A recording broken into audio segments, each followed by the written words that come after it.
Tertipu sandal ajaib. Ada-ada saja ulah Abu Nawas ini.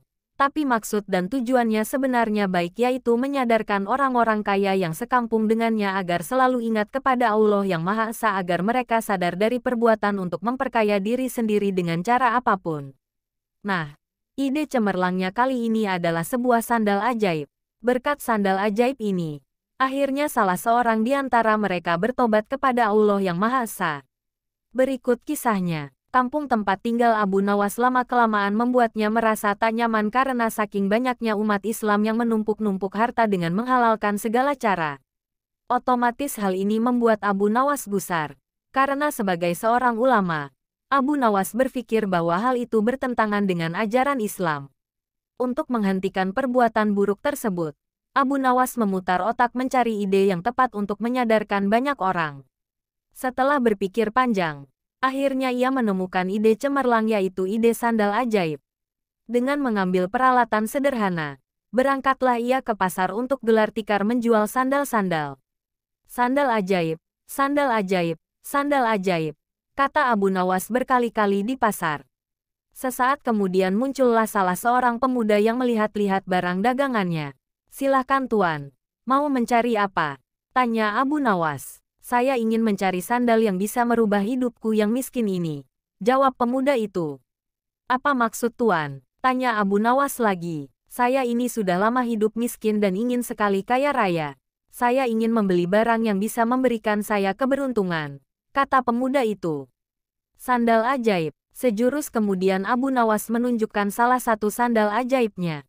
Ia mengatakan bahwa sandal itu akan membikin penggunanya dari tak punya menjadi orang yang punya. Karena tertarik, pembeli itu akhirnya jadi juga membeli sandal ajaib itu dengan harga yang lumayan mahal.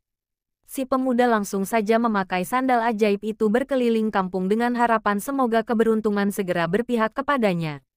Akan tetapi, harapannya tak kunjung terwujud.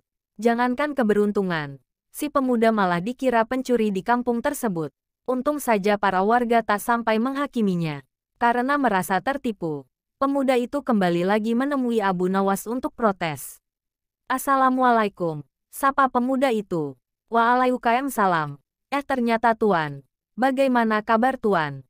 Tanya Abu Nawas. Kabar jelek, aku selalu ditimpa kemalangan gara-gara sandal ini. Padahal dulu engkau mengatakan kalau sandal ini bisa mendatangkan keberuntungan, bisa menjadi kaya dan terkenal. Tapi mana buktinya?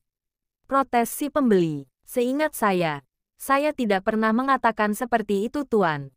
Sergah Abu Nawas. Saya hanya mengatakan bahwa bila tuan pada mulanya orang yang tidak punya, maka dengan membeli sandal ini tuan akan menjadi orang yang punya. Buktinya sekarang tuan sudah memiliki sandal ajaib ini, kata Abu Nawas. Pembeli bertobat. Begitu mendengar penuturan Abu Nawas, pemuda itu hanya bisa diam. Ia menyadari bahwa dirinya sedang salah tafsir. Lalu mengapa engkau mengatakan bahwa sandal ini ajaib? Tanya pembeli. Karena merek sandal ini adalah ajaib.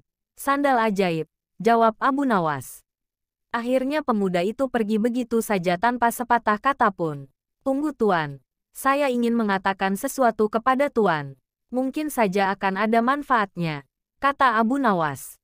Jangan percaya kepada barang ajaib, karena percaya pada sesuatu selain Allah Subhanahu wa Ta'ala bisa membuat kita syirik dan akan mendapatkan kesusahan di dunia dan akhirat kelak. Buktinya sebagaimana yang tuan alami ini. Oleh karena itu, segeralah bertobat kepada Allah yang Maha Esa, kata Abu Nawas.